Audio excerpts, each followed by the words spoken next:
തിരുവനന്തപുരം നഗരമധ്യത്തിലുള്ള ഒരു കൊടും കാട്ടിലാണ് ഞാനുള്ളത്. ഇവിടെ കടുവ ഇറങ്ങി എന്നൊരു വിവരത്തെ തുടർന്ന് പരിശോധനയ്ക്ക് എത്തിയതാണ്. ഇവിടെ വന്നപ്പോഴാണ് അക്ഷരാർത്ഥത്തിൽ ഞെട്ടിപ്പോയി. കാരണം ഇവിടെ കടുവ മാത്രമല്ല, കരടിയുണ്ട്, മുയലുണ്ട്, മാനുണ്ട്, അങ്ങനെ ഒരു വലിയ വന്യജീവി സങ്കേതമായി മാറിയിരിക്കുകയാണ് ഇവിടെ.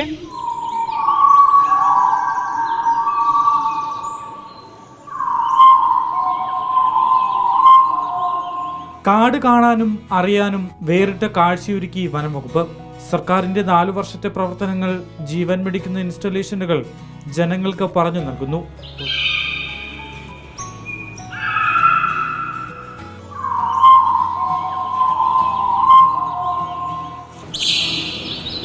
പൊതുജനങ്ങൾക്ക് സർപ്പ ആപ്പ് ഡൗൺലോഡ് ചെയ്ത് നൽകി ഉപയോഗ രീതിയുടെ പരിശീലനവും തത്സമയം നടക്കും. നമ്മുടെ വീടിനോ പരിസരത്തോ പാമ്പുകളെ കണ്ടു കഴിഞ്ഞാൽ ഉടനടി റെസ്ക്യൂവിന് വേണ്ടിയിട്ട് നമ്മുടെ സർക്കാർ ഒരു സംവിധാനം കൊണ്ടുവന്നാണ് സർപ്പ ആപ്പ്. ഇപ്പോൾ പാമ്പുകളെ കണ്ടു കഴിഞ്ഞാൽ അതിനകത്ത് ആട് സ്നേക്ക് റിപ്പോർട്ട് എന്നൊരു സംഭവമുണ്ട്. അതിനകത്ത് റിപ്പോർട്ട് ചെയ്ത് കഴിഞ്ഞാൽ നിയർമി ആരാണോ 3 റെസ്ക്യൂറിൻ്റെ നമ്പേഴ്സ് അതിൽ കാണിക്കും.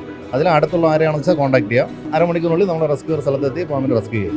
വിവിധ വന ഡിവിഷനുകളിൽ നിന്ന് ആദിവാസി വന ഉദ്യോഗസ്ഥർ ശേഖരിച്ച 150ഓളം വന ഉൽപ്പന്നങ്ങളുടെ പ്രദർശനവും വിൽപ്പനയും സ്റ്റോളുകളിൽ ഒരുക്കിയിട്ടുണ്ട്.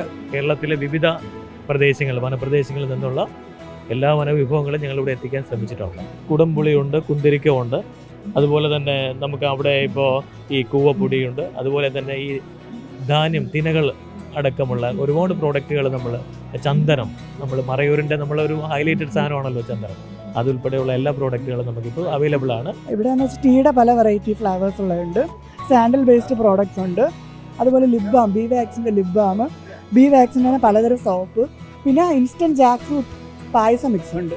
ഈ നെരിഞ്ഞിലൊക്കെ ഇപ്പോൾ ഒരിടത്തും കിട്ടാനില്ലാത്ത സാധനങ്ങളാണ്. കാടിന്റെ തനിമ വിളിച്ചോതുന്ന വിവിധ വിഭവങ്ങൾ ഉൾപ്പെടുത്തിയ ഭക്ഷണശാലയും ഹരിതകുടകൾ കൊണ്ട് വിവിധ പദ്ധതികളെ ഏകോപിപ്പിച്ച് രൂപപ്പെടുത്തിയ സെൽഫി പോയിന്റും വനം വകുപ്പ് സ്റ്റോളിന്റെ ആകർഷണമാണ്. വീഡിയോ ജേർണലിസ്റ്റ് വിനയനൊപ്പം reporter Diego, in reporter, Thiruvananthapuram.